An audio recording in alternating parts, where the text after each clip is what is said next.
All right, what's going on, you guys? First things first, I thought Tyson Fury won the fight. I thought he won the fight. I didn't think the rounds were hard at all to score. Okay, outside of the knockdowns, I think the only two debatable rounds were the second and the 11th round. Okay, I gave Wilder the 11th round.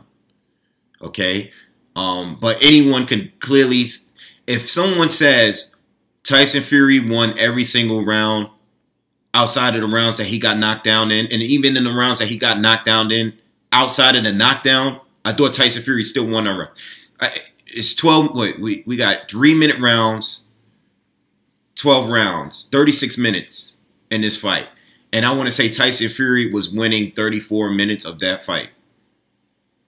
33, 34 minutes of that fight. You know, it's just weird how boxing is scored because Fury dominated him outside of the knockdowns. Dominated him. And I'm a little disappointed with Wilder because look at the atmosphere. I mean, the stars were out.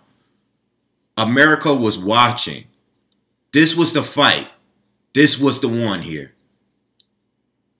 The stars were out there. The celebrities was out there. Everybody was out watching the fight. People went out to watch the fight. And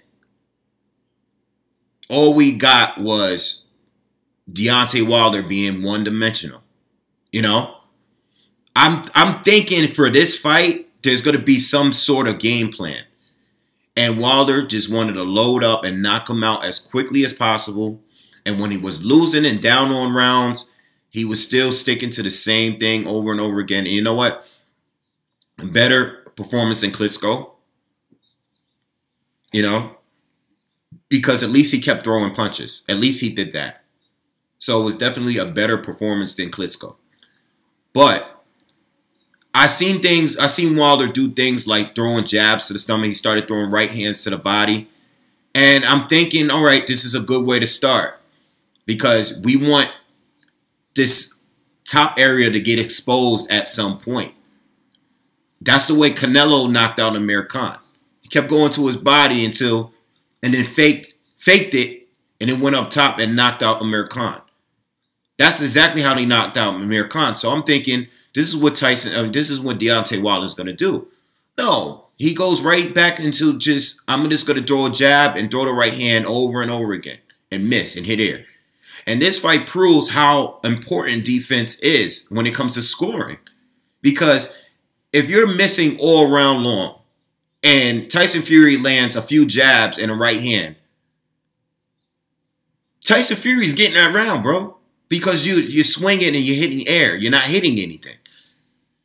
And a lot of Tyson Fury's jabs were blocked. You know, Wilder did block a lot of his jabs.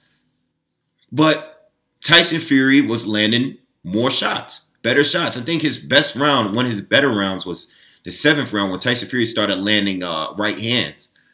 And I'm like, okay, this is starting to look pretty bad for Wilder now because this guy is actually trying to hurt him. You know? But Tyson Fury is not in his best shape. And, you know, it's crazy how competitive this, well, let me not say how competitive. It's crazy how well Tyson Fury did after being on a 2-year break. You know, he comes back and fight two bums, but he's still shaving the weight.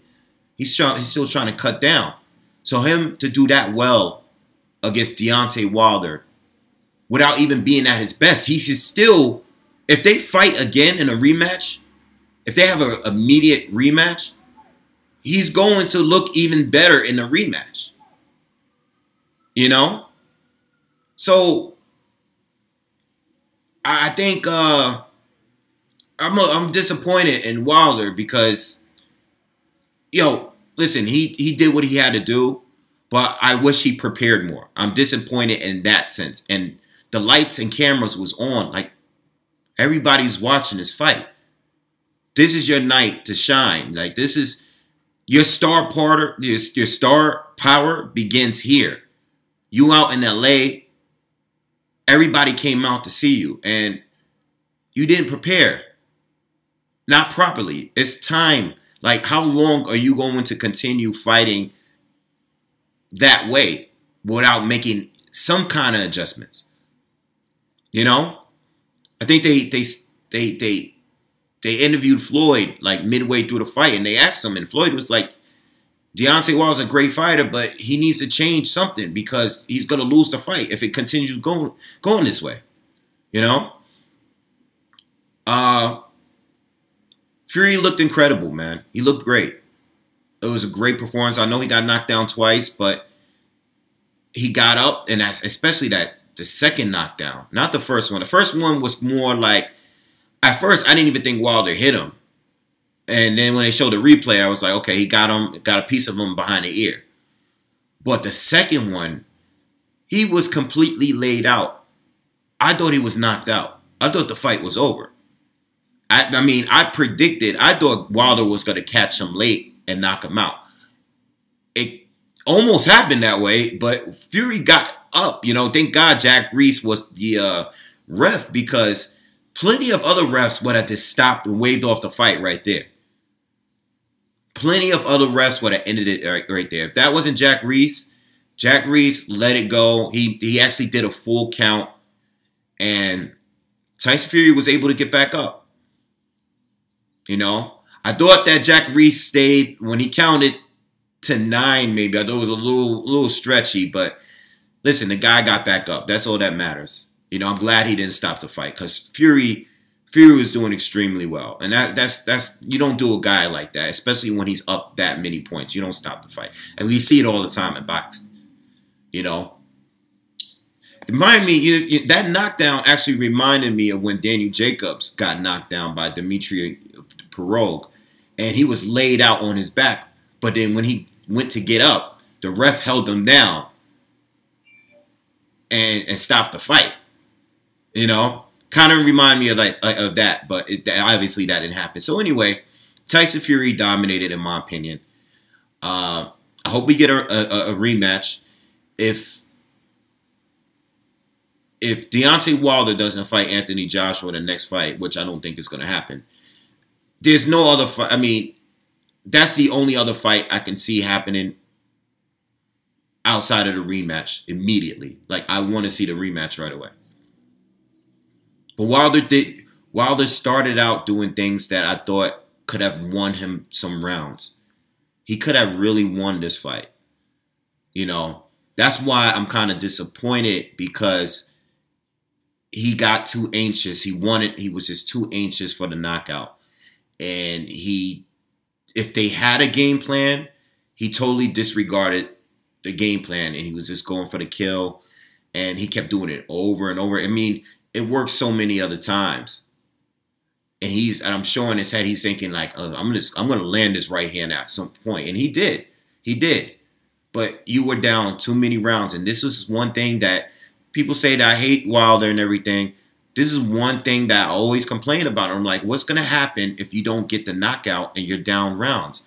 You can't be down rounds to guys like Spilka, Washington, you know, guys like that, because if you don't get the knockout, I know you plan on getting it, but if it doesn't come and you're down rounds, you're going to lose a fight that you probably should have won.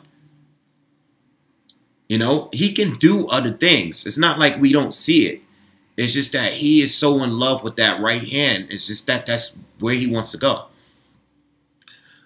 So, I mean, the fight was very entertaining, man. It was very entertaining. It was great. Tyson Fury gets a lot of credit, and I hope he continues to stay in shape and stay active. Hopefully we get the rematch, but regardless, if we get the rematch, whether we get the rematch or not, I hope he continues to take care of himself. All right? I hope this was a wake-up call for Deontay Wilder to start working on some other things and stick to the plan and stop falling in love with the right hand. Okay, it's not going to always work. You fight guys like Joshua.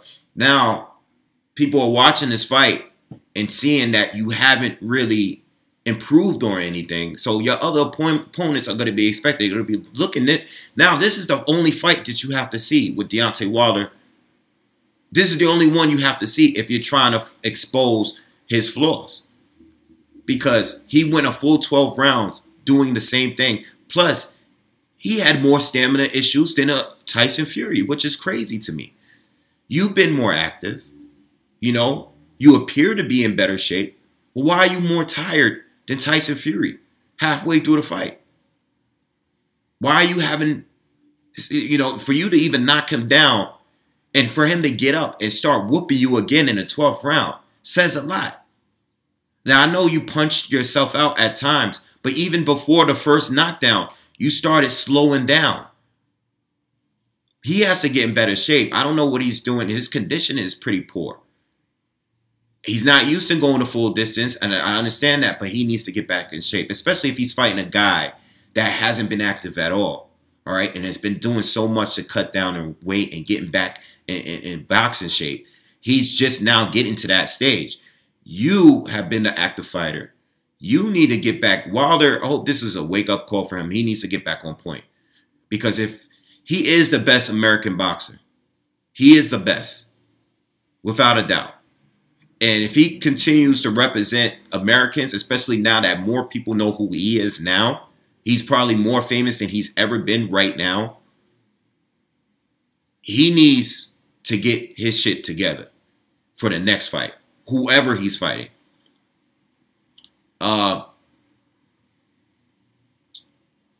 Trying to think of what else I wanted to say. All right, so the fight, like I said, it was the arena looked crazy. You know, all the superstars, the celebrities that were there. I was very happy to see that a lot of people were coming out. That means that people are still watching boxing. I made a video the other day. We need to support. We need to support. I'm glad that people went to the arena. All right. I personally am done with pay-per-views altogether. But I'm glad that people actually showed up to the fight. Like the stars that were there. That means that there's still an interest there. You know? It looked like a Floyd Mayweather fight with the stars that were there. The entrance, Deontay Wilder's entrance was probably my favorite entrance since Adrian Broner fought the brother, the Transformer. I forgot his name. He came out with Young Doug. That was my favorite one that Adrian Broner did. But this one was my favorite one since then. I like this intro with J-Rock. J-Rock, he had a great album this year. He came out with J-Rock, the mask and the crown. That shit was dope. Like, I was in the bar like, that was a great intro. Like, that was a great entrance to the fight. The problem is, he just, he didn't perform like he should have performed. All right? So, hopefully, he steps it up regardless of what he do. I ain't no hater. I'm not no hater. I hope Wilder steps it up, but I'm going to be honest. And some of y'all can't take that shit. Y'all think that I have something against him. I don't have nothing against him. It's just that I'm going to call out all the things that we seen tonight that people are probably saying for the first time about Wilder. I've been saying this for years. And I knew at some point it was going to come to a time where he's going to get a little exposed. All right? But the fight was great. It was a great fight. It was good watching fight. I'll do more videos. I want to talk more because I want to watch the press conferences, the post-fight, you know, reviews. And I didn't get to even watch anything yet. But I had Tyson winning clearly, all right? I'll do more videos. I'm going to talk about Joshua because now I'm trying to think, where does Joshua fit into all of this now that we actually seen that fight? And how would the fights play out between him and Wilder, him and Fury?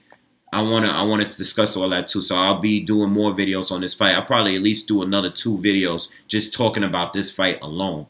All right. So I'll see you guys on the next one. Peace.